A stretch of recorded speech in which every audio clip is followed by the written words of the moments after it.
Warning: the stories in this podcast contain depictions of violence and suggestive themes. Listener discretion is advised.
BLF Agent in Charge 0602, filing report for Project 1980, codenamed Broken.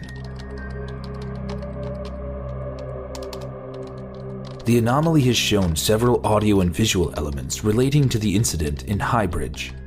This report, along with all additional recordings, will be compiled and turned over to the SPIU for future analysis. All visual elements are still being rendered by the internal AV department. The origin of the anomaly is still being investigated, but the accuracy of the events are in line with eyewitness reports and police files. The fidelity of the internal thoughts and monologues of the subjects involved have yet to be confirmed, but this department was instructed by Memorandum 230501, label them as unverified but likely. BLF researchers posit that the anomaly is able to view backwards and/or parallel varied timelines, or, with a few modifications, view alternate events. I've managed to record the output in accordance with the SPIU and BLF standards. Additional context will be provided where necessary. Subreports will be referred to by the designated code word Broken. All safety measures and protocols are in place in the event of a Class 4 or higher displacement. The mood in the office is tense. Nothing like this has happened in the recorded history of the BLF. There is no playbook on how to react or what to expect. The BLF has faced disturbances across multiple timelines before, but never on this scale. Hopefully, our investigation will figure out which group is behind the disturbances. It would take an army to cause this much chaos. Broken, File 301, Synopsis Report begin. Subject Aaron Rathman is exposed to some bad news via text message. His demeanor cracks and allows for an unknown entity to take residence. Violence and dark thoughts begin to override his typical behavior. Broken, File 301, end of written report. Begin audio recording.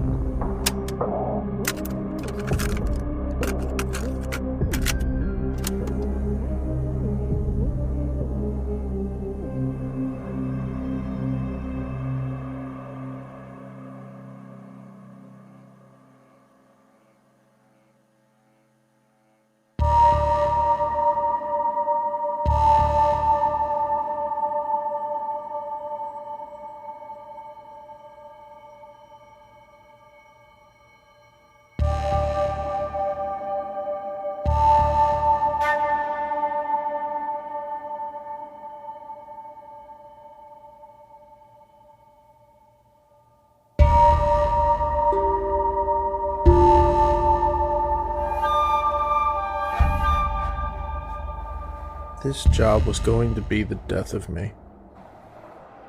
Life's not supposed to be like this. Wake up, work, sleep, repeat. No one grows up expecting to be a 36-year-old divorced single dad. I'm tired. Something's gotta change, or something's gotta give. I barely have time to spend with my son anymore because I've gotta pay for her goddamn everything. I would give anything for all of this drama to end. To be happy again. What the hell? Hey babe, you busy? I'll be the first to admit that the message was a shock. 1 minute, I'm in the middle of a stale turkey and cheese.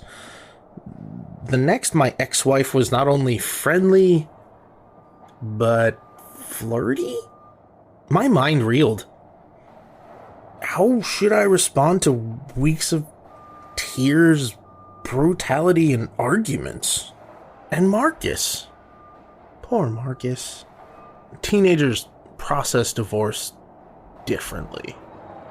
I hear him crying when he thinks no one can hear. If this bitch thinks a few kind words are gonna... What the... Brad? About to go to lunch. What's up? Turbulent emotions locked up my insides. I couldn't breathe right. Why did it show that Brad was responding? I got big news! Okay. Don't K me, you asshole! I'm pregnant! My phone slipped, hit the table, and fell onto the floor. 15 years of memories came flooding back at once. The good, the bad, and the ugly.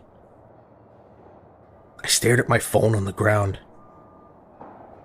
My heart felt like it was about to beat through my chest. What the fuck? Brad? You're supposed to be my friend. Are you sure? What about... I know, but... No, I am happy. This is great. Hey, text me the info for later. Alright. Okay, bye. I picked my phone up off the floor and looked through the cracked glass. The cell company must not have completely separated our accounts yet. Occasionally, Helen would get my text messages, but I never got any of hers. Until today. I knew when she would get mine because she would call at the most inconvenient times and proceed to complain. Why is your mother texting me? You need to call the goddamn phone company and sort this shit out. Bitch. Meet me at my new place after you get off. 1984 Elm Street. We can celebrate the good news together. I could only stare at the words between my spiderweb screen. A burning coldness spread through my body. I felt an empty void in my soul. My vision blurred and pulsed with every heartbeat. Hello? Earth to Aaron? You in there, buddy? What? With, 7...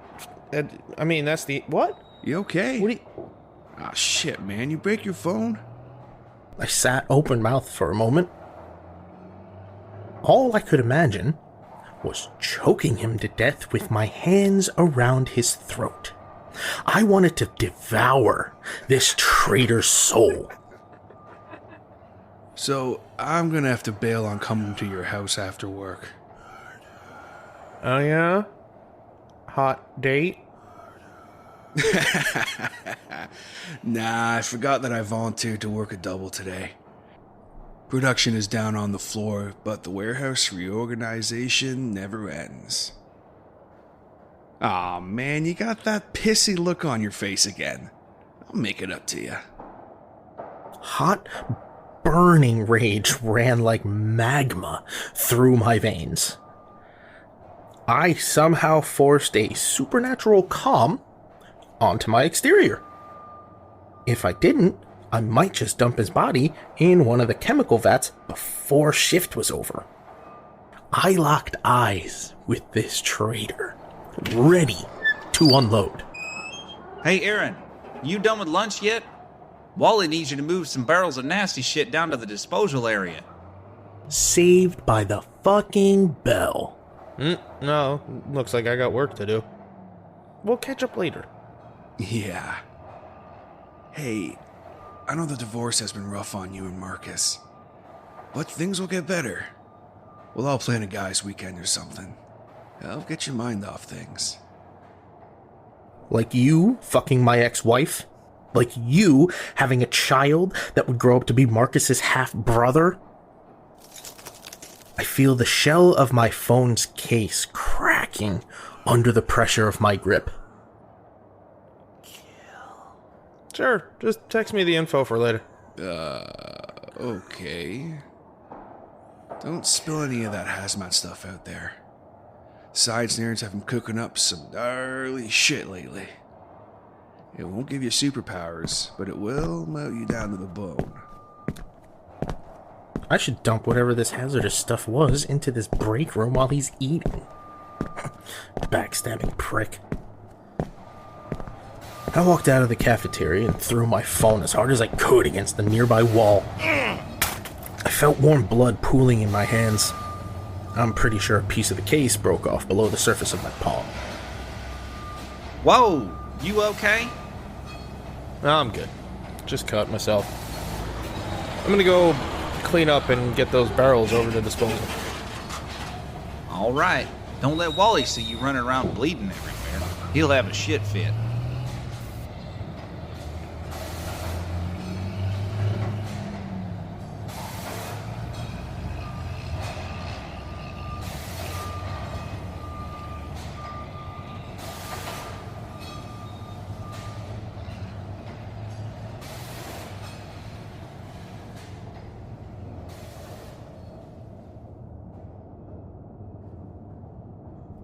The rest of my shift was a blur. I acquired an icy calmness in my soul that bordered on the tranquil. It was how I imagined Dahmer felt with a fresh head in his fridge, or Gain when he made a new lampshade. I had visions of destroying Brad's car in the parking lot. But there were too many security cameras and people. 1984. I knew where he'd be tonight. I just meet him later. The house number burned into my brain. You know what? I may just burn down the place with him in it. As long as they both suffered, I didn't care. I loved and hated this whole fucking town. Perhaps I'll cleanse the city and bathe in its ashes. Or perhaps I'll do it a favor and take out the trash. Hey, asshole! The light's fucking great! Let's go! Oh, don't worry, I got this. Let me show you. I couldn't stop myself. I watched the whole scene as if I was an audience member attending a play. I enjoyed the viciousness, the power, the culmination of rage on full display. I was excited and frightened at the same time. I watched my hands begin to close around the man's throat and I panicked. I took back control and I left the broken man lying beside his car. The stranger's idling engine carried his vehicle slightly forward and he acted as his own chalk block. Felt good, didn't it? I looked at myself in the mirror. I didn't recognize that twisted smile staring back at me. Can't say that I appreciate assaulting someone in broad daylight. Nah, don't worry about it. I'll take care of you. Right. Stay focused. I think I'm gonna confront Brad later in a place where he can't deny anything. I'm gonna help you take care of your other problem too. Oh, yeah? Oh.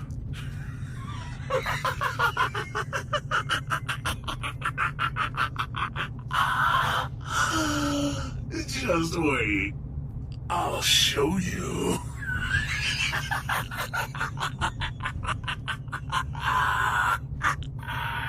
A sinister vision filled my brain for the rest of the drive home. Walls were painted in blood and there was much suffering. The whole time, an unfamiliar face smiled at me from the other side of the rearview mirror.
Supplemental report. Priority routine for BLF committee review. File name Surprise. A scout affair. The following was recorded on subject Marilyn Correll uses her sociopathic tendencies to take advantage of a situation. Little does she know, there's always more to the story. Signature pattern matches. Adding report to case file 1980. End of report.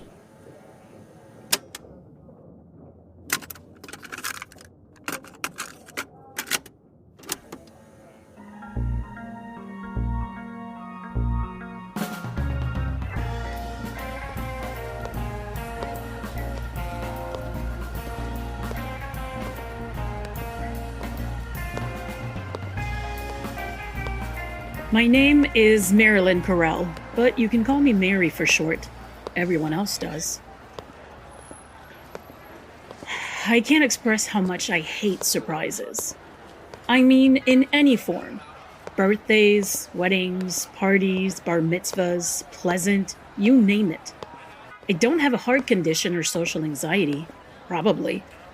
I just despise the idea of being kept in the dark only to have it flood out at an instant. My earliest memory I could think of when it comes to it was the fright my couple of minutes older bitch of a sister, Marcy, gave me during movie day in elementary school. I had the weak bladder of a newborn puppy, unfortunately. That and her tendency to steal my spotlight. I don't blame her for my shortcomings like a cliche black sheep. It's unnerving to see someone who mirrors me steal my life. She lived in a humble abode in the Swans, the most prestigious neighborhood in the county. Meanwhile, I lived in a shack in the suburbs with a dead-end job. Still didn't stop her from claiming my husband as another prize. The typical telltale signs were there. Long trips, denying me of marital release, text from an unlisted number complete with nudes. I purposely ignored it in my role as the ignorant wife to the blue-collar husband. Some days it became harder to keep up the hope that my boring existence was a small stepping stone, or if this became my personal hell. This slice of life turned my self-made prison into those small words, "till death," were uttered, bounding me to a boulder by the throat. It's not like I didn't love him. Still, it was great to have one thing that to refer to as mine without her involved. Being kept in the dark can sometimes make a person unhinged. Not enough to murder, enough not to warn someone about crossing the street before getting splattered by an oncoming runaway bus. On fire.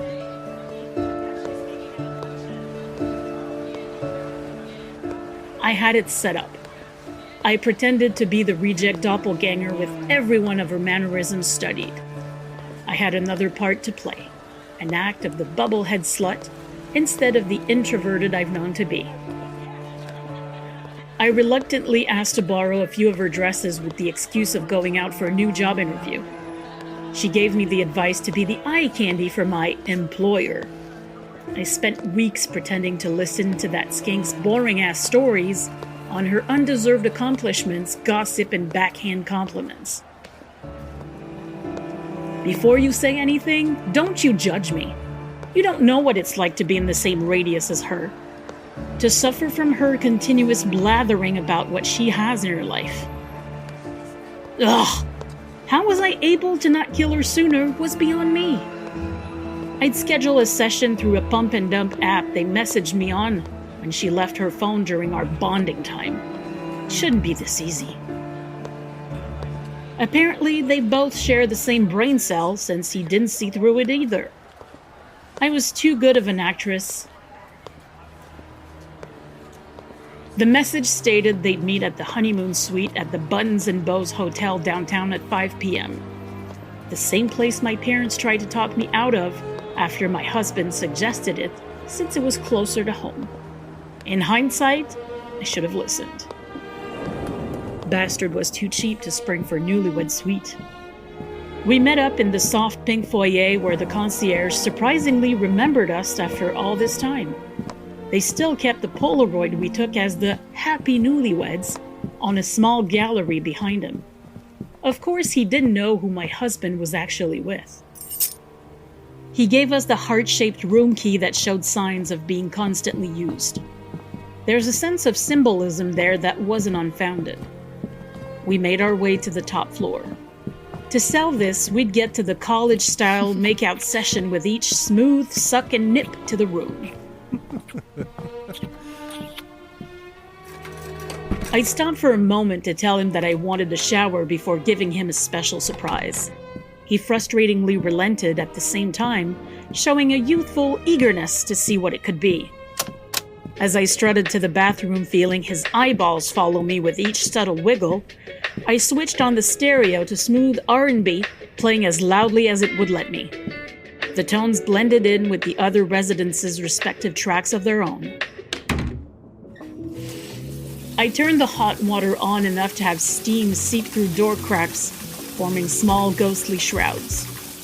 While I waited, I sent a message from his phone to her, saying I was ready for her. That must have gotten her to hurry a lot quicker than I thought. Now for a surprise of my own. I pulled the trigger, seeing them pathetically shield themselves with their arms, and hands made it hard for me not to laugh, as if they were both bulletproof enough to stop them. A feeling of freeing ecstasy washed through, with those years wasted with him disappearing in an instant with every bullet shattering those memories one by one. His body fell flat on the bed with his lower half underneath wet covers of the equally red heart-shaped bed. Don't worry, Marcy. I didn't forget about you. I was saving the best one for last. Now stop all that crying. At least you were spared for only a couple of seconds. Now I know that you weren't scurrying away without saying goodbye to your little sis. She didn't make it very far out the door before I emptied rounds into her spine. A drop of blood appeared on the back of her skull in contrast to her face, and brains splattered on the wall in front of her. The carnage matched the red walls of the neon-lit hallway. I was getting away the perfect murder. Wait. Shit. I got so caught up with the murder part of my plan that I forgot to think about the body disposal. Shit. I tilted my head up to a half-nude woman exiting her room. She was scantily covered by a bedsheet wrapped around her with an empty ice bucket clenched in her fist. It wasn't my fault I had to drag her into it. Poor girl just so happened to come out at the wrong place at the wrong time. The stupid bitch threw the goddamn bucket at my nose. Without any thought, I shot up at her, pinning her to the ground like a raging cat. I clasped my hand over her mouth to muffle her screams. Damn it! That goddamn little tramp bit my hand! My open palm connected with her jaw instinctively. My other hand scrambled for the gun and I pushed the tip of the silencer to her temple, so I, at least, wouldn't make her suffer too much. I kept my eyes shut, only hearing a subdued crack, followed by something wet splashing on my face. Didn't have to open my eyes to know what it was. Her body lay still on the shag carpeting.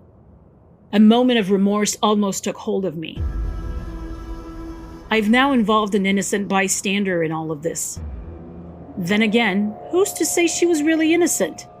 She was in this sleazy hole doing God knows what with anyone with the right amount of money for all I know. I knew I had to act quickly, giving me the right idea to kill two birds with one stone. Quite literally. I wiped off any evidence of my presence, positioned her at the front of the door, placing the gun in her hand. The absence of my fingerprints, of course. This gave the story that my husband's mistress shot us as we passionately reconciled after he called off. I got out of that skin-tight surprise from my dear husband into my backup clothes with an overcoat draped on. My focus was on exiting a place that both nurtured and entombed my marriage. It was shockingly easy since no one was manning the desk. They really should update security here. It's so lax that anyone can just walk in and, oop, knock on wood. Can't let my soapbox get me into too much trouble. Oh, where was Marcy during this?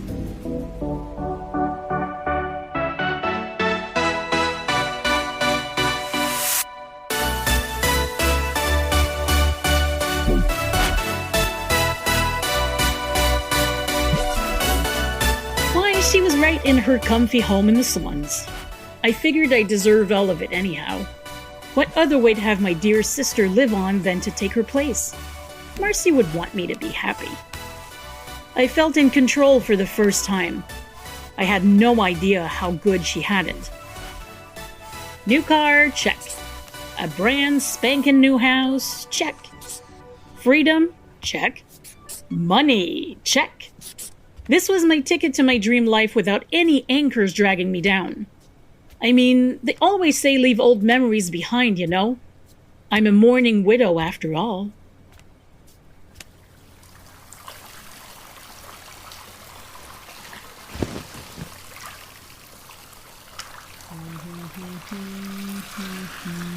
Bathing in a hot tub was like being reborn in a new skin. I now get why the rich drink champagne in warm, muscle-melting water like in the tabloids. The warm steam clouded around me.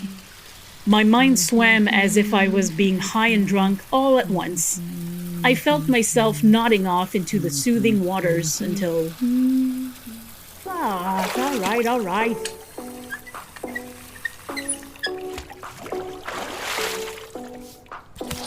I stepped out wearing a translucent robe like a queen meeting her public. The word unknown flashed on screen. I assumed she didn't add to her contacts or something. I didn't pay any mind to it. I gleefully answered with a cheerful, "Hello." I waited for an answer. I assumed it was some pervert that my sister must have played phone tag with. This kept on for what felt like forever. Before I could say something, what was said next made my heart shoot into my throat. I saw what you did. It was as if a ghost spoke directly to me. The chill of a stranger stepping over my grave overcame me at that moment. Something in me told me to hold my nerve in a firm grasp. What the hell are you talking about? It's not too late to fast. Fuck off or I'm calling the police! I was bluffing, of course. You don't know what you've gotten yourself into. Turn yourself in now while you still can. It was like I was going to shit out my heart. Could someone have seen me that night? How did they know I wasn't Marcy? I stared at the phone for what felt like hours. It was hard to tell if the water dripping from me was even my own sweat. I snapped out of my trance to dry off and compose myself. I must have been losing it. Boop. The cell phone buzzed back to life. The name Johnny Doe-Eyes flashed on the screen. I've never heard of a Johnny Doe-Eyes from all of Marcy's ramblings. Then again, I'm usually a million miles away whenever she spoke. Why couldn't she have said anything of use? I quickly answered, being careful as to not let on. Hello? Hey, baby. What are you up to? A smoker's voice purred, more like hissed into my ear. Just got done with my soak in the tub, sweetie. Oh. Have to think about being there? Think about you? I hardly know you. But still, with that voice, I might as well have been. Maybe. What's up? How's the night time looking? Wanted to see if you're still coming out to our little meetup. Aw, Johnny, I'm ready when you are. Meet me by Pier 11 by the shipping yard docks at Raston Harbor at midnight. It's a date, Johnny baby. Johnny baby? Haven't heard that one before. I like it. Remember to bring our special bag. See you there. Johnny baby? That was out of nowhere. That sickening phrase leaked out of my mouth as if it were conditioned there since birth. It was as if someone said it through me. Special bag? Sounds kinky. And at the pier of all places? Must be some swinger shit or a hidden sex lounge. Jesus, Marcy. I glanced at the black bag sitting on the dresser. Didn't even notice it despite being the only thing not floral pink in here. It's like one of those bags you'd see in old cartoons complete with a red cross and all. Huh, how am I gonna kill time till then?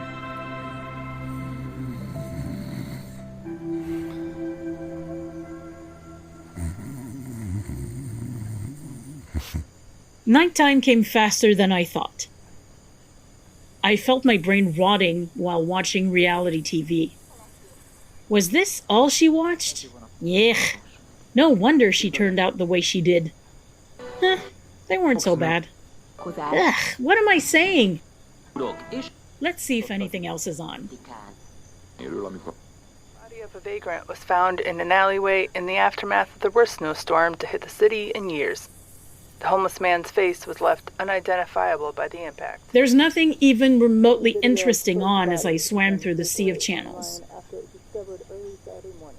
The news isn't even helping me distract my mind from what could be in the bag. That fucking bag. What could be in there? I don't know what's stopping me from taking one peek in there. My hand inched slowly to the bag as if it were tired of being kept in suspense from this long wait. My fingers danced on the handle in a waltz and then suddenly clung to it like an octopus to its prey, dragging it closer to me. My glance wandered slowly down, feeling a sense of urgency, as if I needed to do something important around this time. My body jolted back into reality as I peered down at the pink cell phone on my thigh. Shit! I'm late! I grabbed the bag, hopped in the car, and rushed to meet her little boy toy. Boy toy? What has been coming over me lately? My thoughts felt like they haven't been my own. It's like I'm turning into... What was that? Ahead of me was a stranger wearing a green trench coat, standing there on the sidewalk. He wasn't waiting for anything. Just looked frozen in place. Under the rim of his weathered fedora covering half his face, I noticed a red glassy glow where his eyes would have been. It was like he didn't want me to leave. I fought the urge to honk the horn as to not stir the neighbors. My foot practically smashed down to the floor, the engine sending the car screeching down the road, almost mowing down the man. At least the drunk knew to jump out of the way.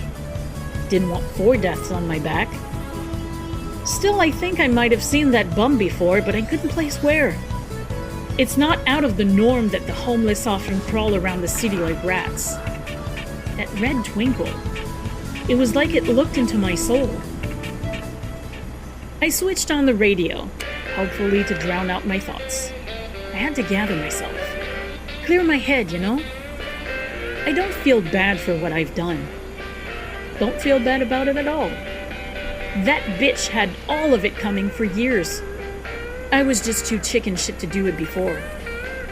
I followed the address my boy toy texted me on the GPS with a few twists and turns through the woods. The blinking streetlights lit up my upcoming path like metal men pointing the way down to the forest. The address led me to the outskirts of the city. Into the warehouse district? I couldn't imagine anyone doing a meetup there for a date.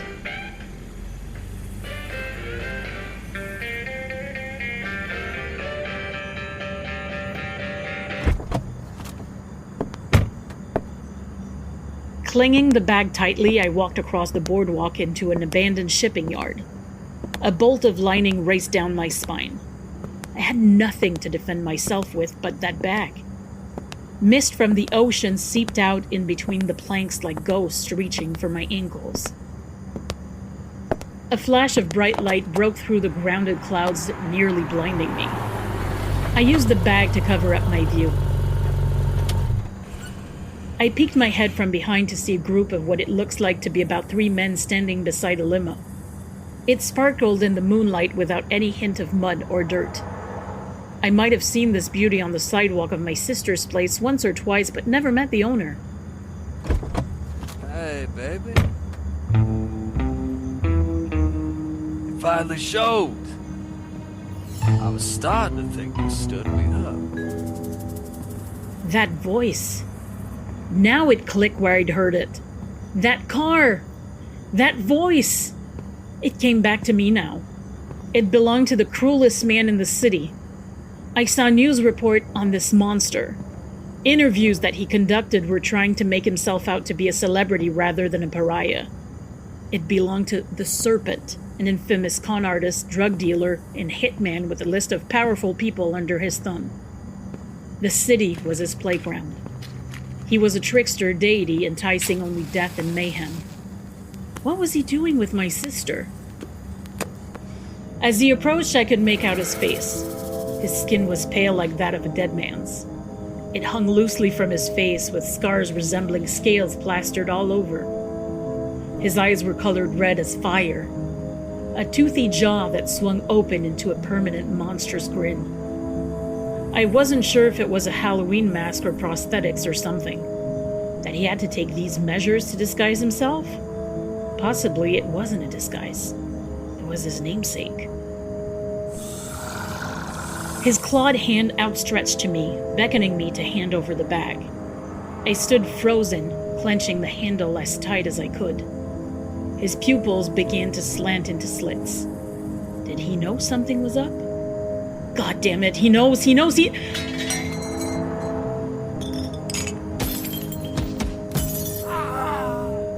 Glass rained down from the skies, moonlight shining on each fragment like twinkling stars. Everything came to a screeching halt. We drew our attention to a heavy object landing on top of Serpent's once luxury car. A nicely dressed man lay there beaten to a pulp, his head dented through the car roof, leaving an impression on top. Chaos erupted as gunfire went off and men were pulled into the mist, swallowed by it before our eyes. Bullets cracked through the air, showering the place with debris. Damn it, not now! He spun directly towards me with a revolver seemingly materializing in his hand. In a sudden moment of focus, I saw the word Python engraved on the barrel as he raised it. Fitting. Is this a joke to you? Did you set this up, bitch? Time seemed to slow down, my heart thudding. I didn't know what the hell was going on. The fighting suddenly halted. The hail of gunfire and agonized screams fell silent.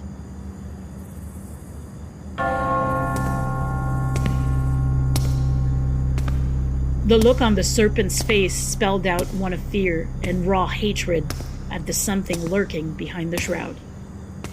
A figure wrapped in a ragged green trench coat revealed itself. It was the homeless man from earlier. This time I could see a green gas mask with red-rimmed goggles attached to his face. The Serpent looked on with a sense of hate that soon turned into primal enthusiasm. Are you with this freak? You led him to us, didn't you? Tears ran down my cheek from a mix of hurling insults or the inevitable end that was sure to come. I felt my arm go limp and hide in my purse. It was as if it were searching for something in there beyond my control. My hand found its query, a gun.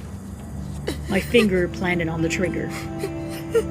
A puppeteer strung my arm on invisible strings, liberating it from the rest of me in my control.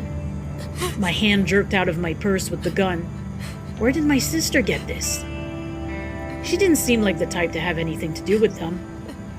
Then again, she was in with the Serpent, and they even had puppy names for each other.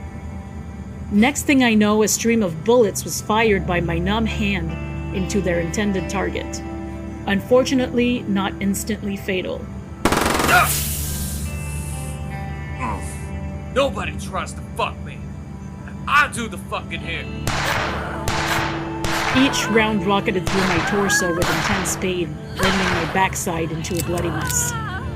It felt as if invisible hands pushed me backwards as I stumbled to the edge of the pier. I strained to keep from falling in. My legs struggled to hold me up. I felt a warm liquid seeping out. My fingers dug into the handle of the bag, but it slid from my shaking hands. No. No, no! What? What kind of shit is this? No money? Not even bonds? Shit. I'm gonna die just for shredded newspaper. Yep, this was one last middle finger from fate or my sister bumbling her way to getting payback from the dead. The gas mask man sprung forward, running toward me. He scrambled as if he wanted to catch me before I landed face first, his hand outstretched in pure agony. I felt red-hot stinging from the bullet wounds and the physical strain of staying alive. What? What now? A gigantic burly man charged at us in a move to protect his injured employer. I'm just so tired. I didn't even bother to move. Not sure if I could, even if I wanted to. He fell into the inky black with me along for the ride. My inevitable death was meant for her. When I took her life, I took all of it. Good and bad. Her life and her death. Surprise! I've gotten everything I deserved.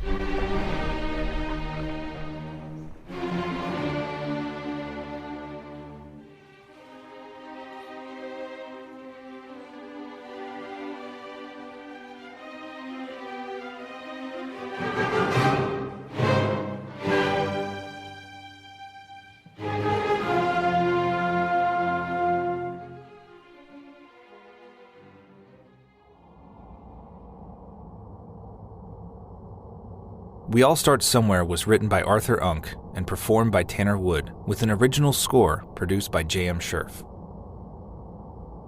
The Awakening, Part 1, was written by Arthur Unk, performed by J. Phillip Morris, T.J. Hodder, Rebecca Mersinger, and Tanner Wood. Musical arrangements by C.M. Peters. Surprise was written by J. Sneed, performed by C.M. Peters, Chanon Caruthers, and Neal Skorupa with neurotic voice. Episode artwork by C.M. Peters. We here at the BLF are excited to present the Broken series throughout Season 3. We have partnered with some amazing individuals like J.M. Scherf and Arthur Unk, who are just as passionate about providing a platform for creative minds as we are.